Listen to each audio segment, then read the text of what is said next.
Bienvenidos a este teleseminario con el doctor Edmundo Velasco. El doctor Edmundo Velasco fue socio y coexpositor internacional por más de 17 años, con el doctor John Grinder, co-creador de la programación neurolingüística. Ha impartido seminarios en Europa, Centroamérica, Sudamérica y, por supuesto, México. Fue quizá una de las personas más cercanas a John Grinder, co-creador de la PNL. Cuenta con una maestría en Administración de Empresas en el TEC de Monterrey. También cuenta con una maestría en Desarrollo Humano. Tiene especialización en Psicoterapia Gestalt, así como en Hipnosis Ericksoniana. Es máster en Programación Neurolingüística e instructor de instructores en PNL. Fue representante técnico de John Grinder para México y América Latina por más de 17 años. Además, es instructor de cursos de programación neurolingüística y coaching. Con ustedes, el doctor Edmundo Velasco. ¿Qué tal, amigos? ¿Cómo están? Bienvenidos a este teleseminario de PNL. Ya se está haciendo una tradición que tengamos nuestros teleseminarios de PNL. Y el día de hoy tenemos un teleseminario muy interesante, como todas las semanas, que se llama El Poder Mágico de las Palabras, que es un teleseminario básico de PNL. Así que te doy la bienvenida al mundo de la PNL. Si eres de los que nos has seguido cada 15 días, bienvenido. Y si eres nuevo, más bienvenido todavía, porque realmente nos agrada tener gente nueva. Lo que voy a compartir contigo en este seminario es algo que de verdad puedas aprovechar. Como les he dicho siempre, yo valoro mucho el tiempo que ustedes invierten en lo que están haciendo. Hombre, para que se lleven valor. ¿Qué vas a aprender en este teleseminario? La magia del lenguaje. Créeme que es uno de los factores fundamentales de programación neurolingüística, la magia del lenguaje.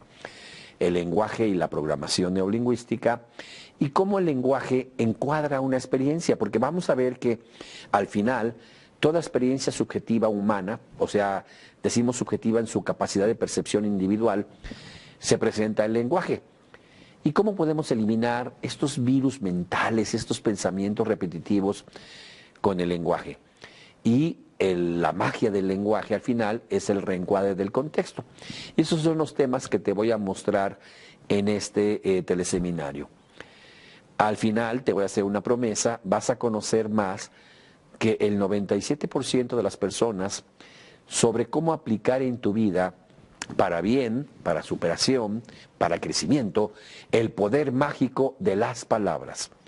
Así que, amigo, amiga, espero darte un cambio de perspectiva una vez más, que te muestre de verdad cómo utilizar el poder mágico de las palabras para ti. Y al final te voy a mostrar una oportunidad espectacular para cambiar tu vida radicalmente.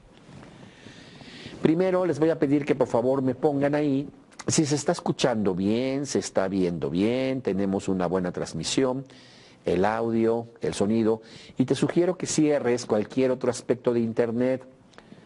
Cierra el Facebook, cierra el YouTube, porque si al mismo tiempo estás viendo otro video navegando, se comparte el ancho de banda. Tenemos una transmisión desde Guadalajara, México, en vivo, por lo tanto es muy, muy importante que tengas calidad. Me están informando que está bien, que sí se escucha bien. Les agradezco muchísimo. Si no me conoces, déjame presentarme. Soy el doctor Edmundo Velasco. Y bueno, tengo una maestría en Administración de Empresas, maestría en Desarrollo Humano. Soy psicoterapeuta gestal e hipnoterapeuta. Pero la razón por la que te sugiero que escuches con atención esto es que tuve el privilegio y la oportunidad de trabajar por más de 17 años con uno de los dos co-creadores de la programación neurolingüística, el doctor John Grinder, impartiendo seminarios alrededor del mundo en forma conjunta. Y esa experiencia de ayudarle a miles de gentes, a miles de alumnos a lograr en verdad sus metas, es la que voy a poner ahora en tus manos.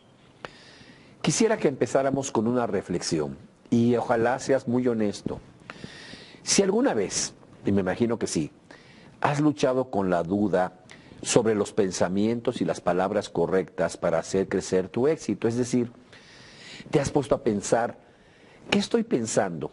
¿Qué estoy hablando? que de alguna manera pudiera ser un factor que está limitando mi éxito.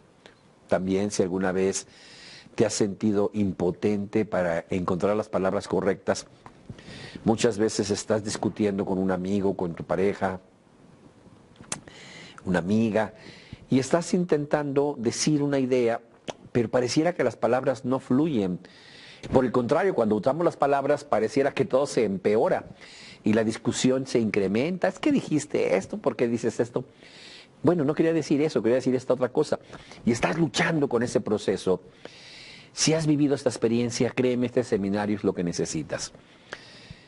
Si alguna vez te has despertado a medianoche y te has preguntado con mucha honestidad y molesto, ¿por qué dije lo que dije? ¿Por qué demonios mencioné, ofendí, dije cosas que no debía haber dicho? Créeme, ese es el momento en que necesitas aprender a utilizar el poder mágico de las palabras. Así que deja de luchar como una víctima de las palabras para aprender a convertirte en un creador del cambio utilizando precisamente tus palabras. Hoy te voy a mostrar qué es lo que hay detrás de tus pensamientos, tus palabras, todas tus dudas a nivel del cerebro. Porque recordemos que las palabras no son más que la sonorización de los pensamientos. El pensamiento es en silencio, pero utiliza palabras. Yo puedo estar pensando en silencio, qué interesante. Utilicé la Q, la U y la E para poner la que, interesante, la I, la N, etc. Quiere decir que cuando estoy hablando, en realidad lo que está sucediendo es que estoy poniendo sonidos a mis pensamientos. ¿Y qué está pasando detrás? ¿Por qué a algunas personas les cuesta trabajo lograr resultados, les cuesta trabajo lograr el éxito, tener dinero, tener felicidad? Así que te invito a seguir analizando con mucha atención este teleseminario que se llama El mágico poder de las palabras o El poder mágico de las palabras, como lo quieras ver de la manera que a ti más te agrade. Mi compromiso es mostrarte cómo vas a tener, al terminar este teleseminario, muchísima información sobre cómo tener claras las palabras básicas que necesitas para lograr el éxito que tú quieres. Para poder ver los resultados en tu vida sin tener que luchar tan arduamente, no tener esas discusiones por lo que dijimos, por lo que hablamos, por lo que no dijimos. Muchas veces también es, ¿por qué no dije esto? ¿Por qué no mencioné esto?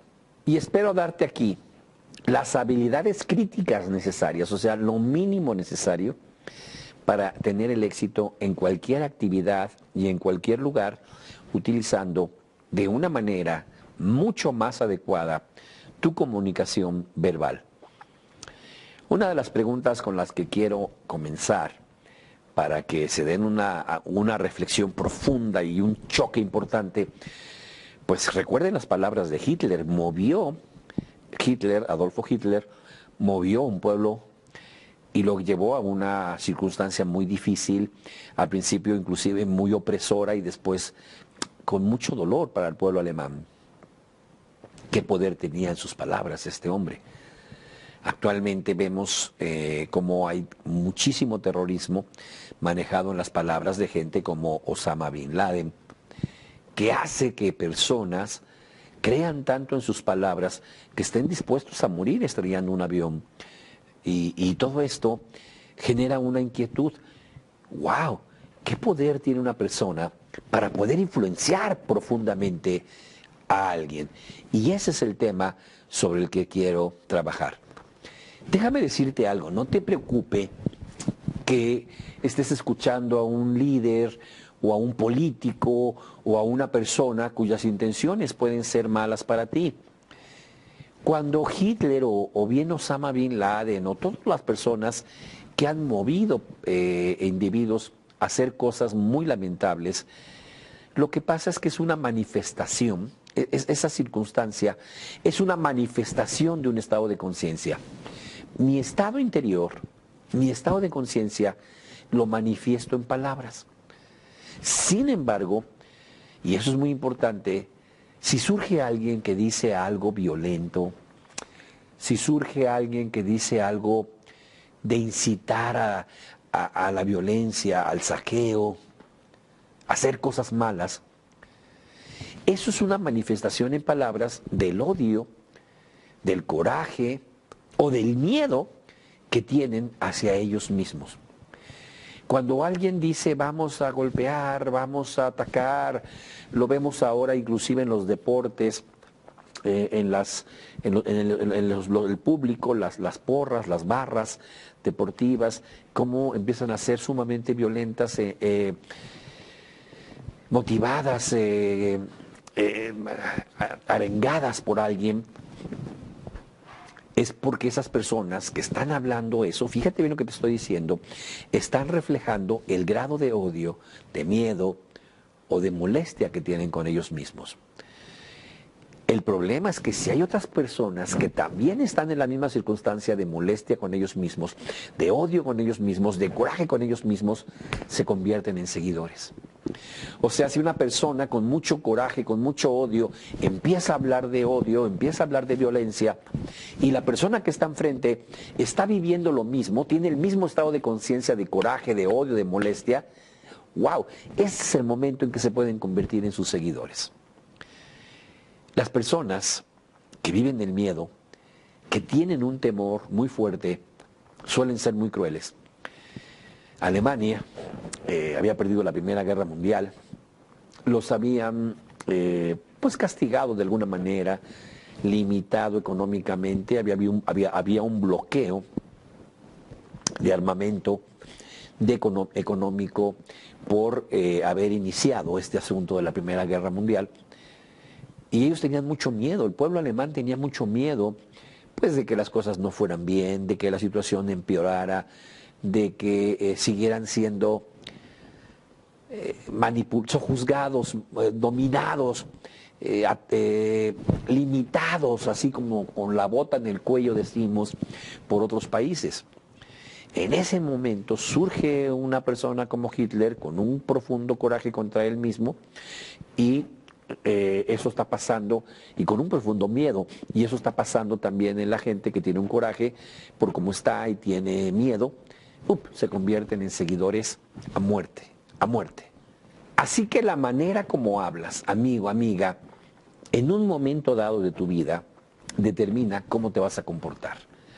Esa forma de hablar que estás manejando va a determinar la forma como vas a estar actuando. Y hay mucha gente que cree que no pasa nada, hay una ilusión, una creencia absurda, ilusoria, decimos, de que las palabras que mencionas no tienen ningún efecto y que tú puedes haber agredido verbalmente a alguien y no pasa nada, o que tú puedes estar manifestando opiniones agresivas, racistas, de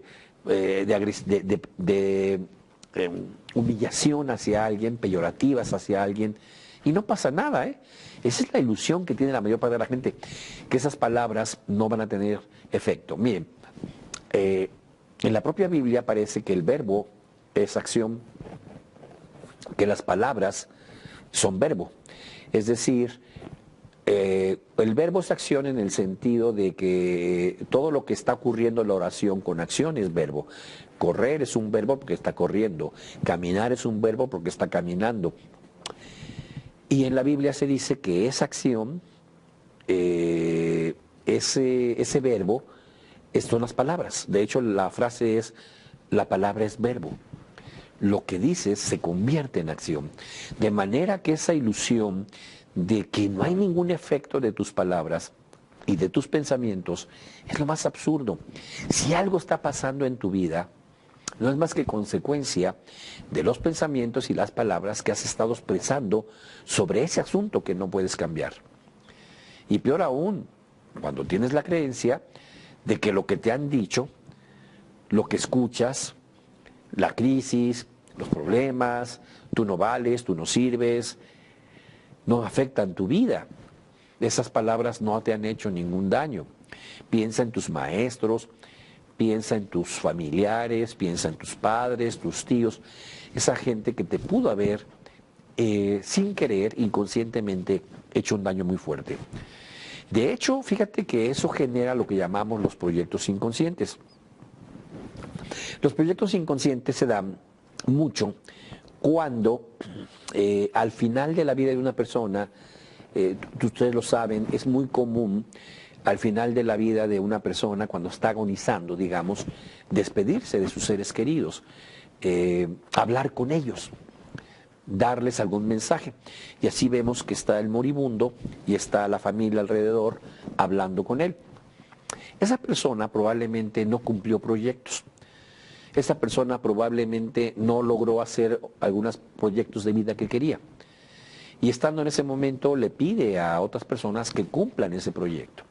A esto es lo que llamamos proyectos inconscientes. Entonces dice el papá que no pudo mostrarle el amor a su esposa, que no pudo cuidarla como él le hubiera gustado, que no pudo haberle dado la protección que le hubiera querido, porque en la vida no se comportó de la manera adecuada, etcétera.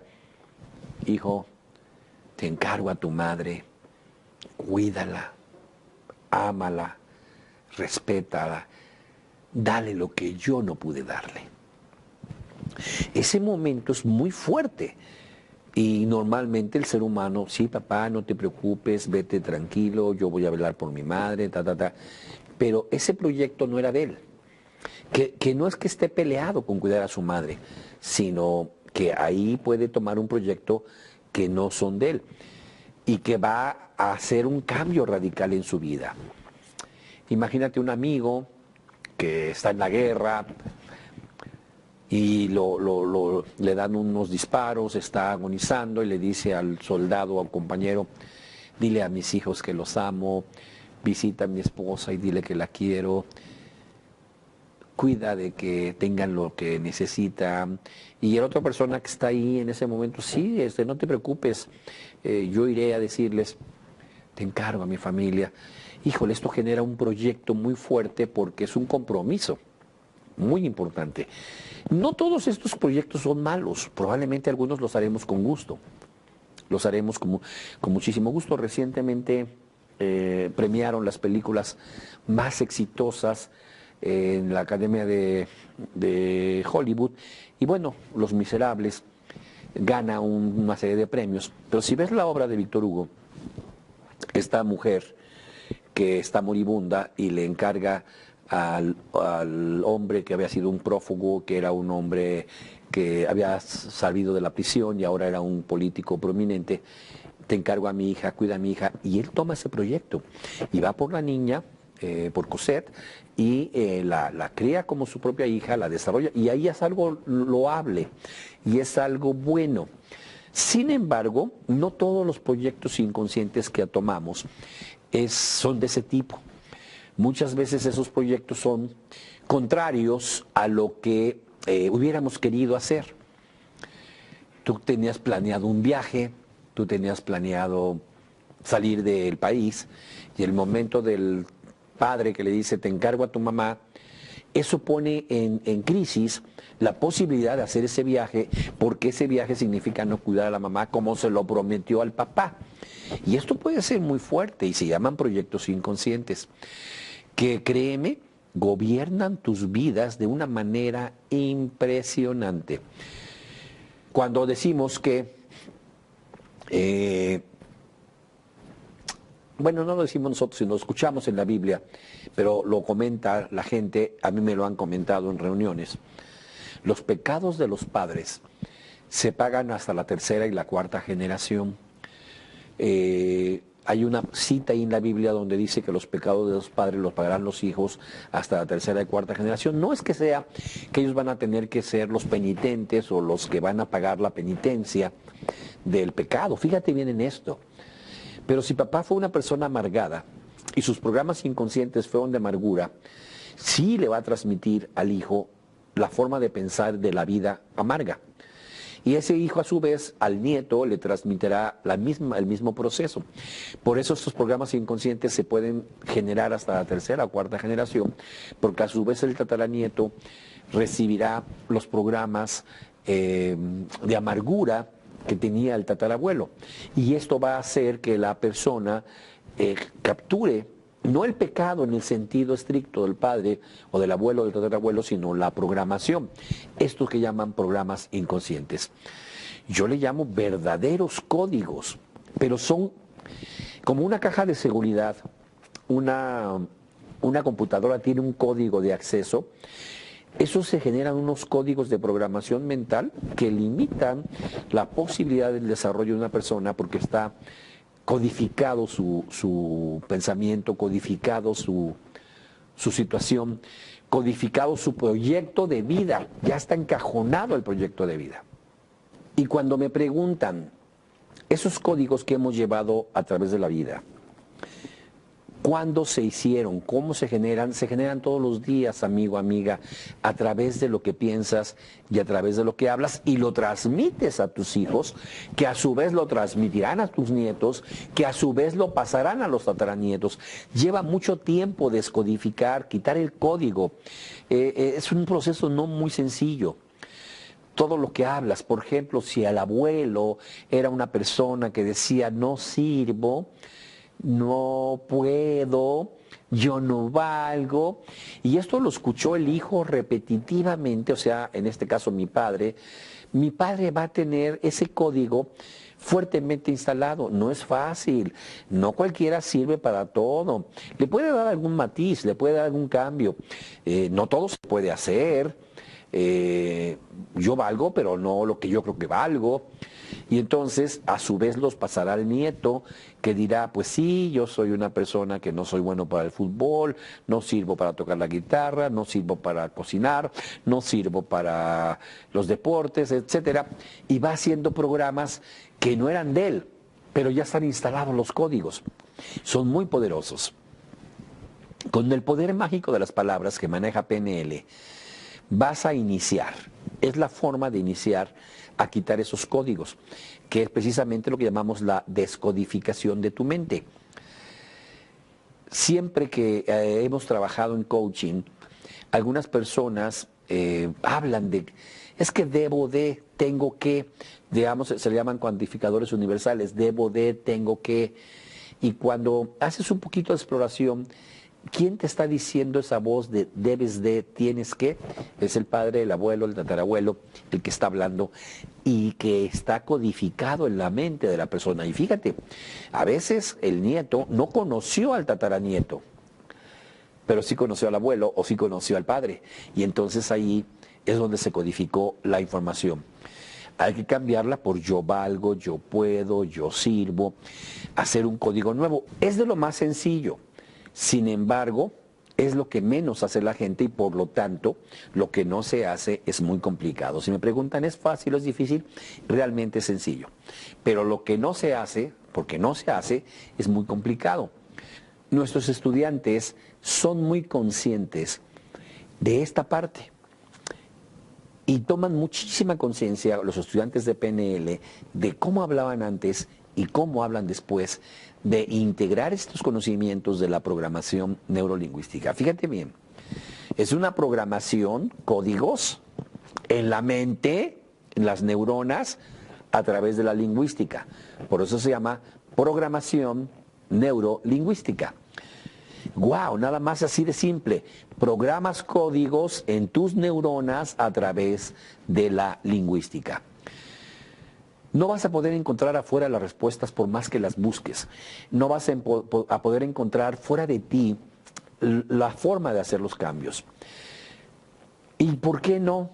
Fíjate que independientemente de que la respuesta es interna, el mundo, como está actualmente, es un medio que está orientado más que nada a continuar una problemática.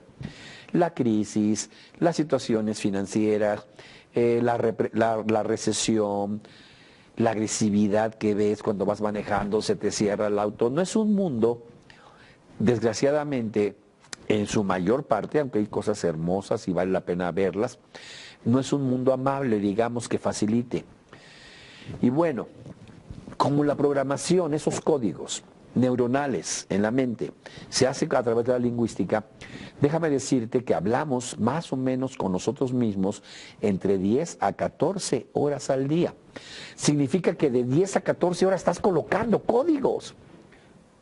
Algunas personas esos códigos los ponen muy positivos, pero algunas personas ponen esos códigos sumamente negativos. Por eso PNL te dice que pensar y hablar prácticamente son lo mismo. Se cree que hablar es emitir sonidos, A, E, I, O, U. Sin embargo, ahora, si lo ves como un lingüista, hablar es usar las palabras. Y aunque no estés hablando y estés pensando, y te acercas al closet y abras el closet del armario y digas, ¿qué zapatos me pongo? En silencio.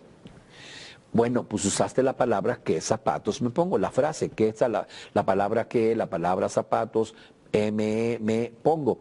Entonces tu cerebro está emitiendo palabras, aunque no lo hagas de manera gutural, ¿qué zapatos me pongo? Sino simplemente lo hagas con palabras, con la mente, con pensamientos. Por eso es que pensamiento y lenguaje ocurren simultáneamente. La manifestación, cuando ya lo hablas, es la verbalización de los pensamientos, pero aunque no lo hables, en tu interior lo estás haciendo, estás hablando contigo mismo. ¿Cuánto tiempo hablas contigo mismo? Caramba, nada más de 10 a 14 horas al día. ¿Qué te parece? De 10 a 14 horas al día. Por eso te pregunto, ¿será importante tener la habilidad de pensar y hablar correctamente? ¿Tendrá importancia en tu vida tomar conciencia de lo que te estás diciendo? No puedo, no sirvo, no soy capaz, o seguir haciendo lo que estás haciendo. Por eso le llamamos a esto hablar correctamente, no en el sentido de no utilizar el lenguaje inadecuadamente con groserías o con frases inadecuadas, sino correctamente para ti. A esto lo he venido hablando desde el principio de año. En PNL se le llama pensamiento estratégico. Ese pensamiento estratégico elimina los obstáculos, todos. Y una de las cosas que quiero enfocarme ahora y quiero darte como si fuera una receta de cocina o si fuera una fórmula mágica, y yo le llamo una brújula, que siempre va a apuntar hacia tu éxito, no hacia el norte como las brújulas, sino hacia tu éxito, es pregunta el para qué de las cosas. Cuando hagas algo, no preguntes por qué. El por qué yo les digo que cada vez que dices por qué te dan una porquería de respuesta. ¿Eres casado? No. ¿Por qué? Pues porque no. O sea, ¿qué te importa? ¿Tienes novio? No. ¿Por qué? Porque no he querido, o sea, lo que te van a dar es lo primero que se les ocurra. El por qué hace que vayas a la mente de la otra persona. Pero si la persona lo que quieres es entrar a la propia mente o a la mente de que la persona entre con ella misma, es el para qué. ¿Para qué? Cuando tú haces este proceso, lo más importante es que hay una parte de ti muy grave, muy clave, ese es el 95% de tu cerebro, que es el inconsciente, que te va a llevar con el para qué. Si el para qué que tú tienes le resulta importante, clave y de superación al inconsciente, el inconsciente te lleva. Entonces, como pensamiento estratégico, la pregunta básica es ¿para qué? Y lo aplicas a todo, ¿eh? ¿Para qué? Por ejemplo, ¿para qué quiero lograr tener dinero? No por qué, sino para qué. Para darle a mi familia viajes, ¿correcto? El inconsciente dice, vamos. Para tener dinero, para operarme en el mejor hospital de la ciudad. Ese es el para qué, vamos. El inconsciente dice, vea, tu cerebro va. El por qué no tanto. Como te digo, el por qué normalmente te va a dar una porquería de respuesta. Si tú le preguntas a una persona, ¿eres casada? No. ¿Por qué no te has casado? Pues porque no he querido. Esa es una porquería de respuesta. ¿Por qué esto? Pues porque sí. De hecho, los padres, cuando eres niño, preguntas, ¿y por qué? ¿Y por qué? Llega un momento en que te dice tu papá y tu mamá, porque así lo quiere Diosito. Y ya, ahí se acabó toda la discusión. ¿Y por qué esto, mamá? Porque así quiere Dios. A ver, discute eso. Pero si lo cambias al qué o el para qué, por ejemplo, ¿eres casado? No. ¿Qué o para qué estás evitando el casarte? La persona recibe eso como, wow, me obliga a entrar a mi mente y darte una respuesta de calidad. ¿Qué te ha impedido casarte? ¿Qué? No por qué. ¿Qué? ¿O para qué estás evitando el matrimonio? La persona dice, ¿qué? Sí, ¿para qué estás evitando el matrimonio? ¡Wow! ¡Qué buena pregunta! ¡Wow! Entonces, ahí tienes un ejemplo específico del para qué.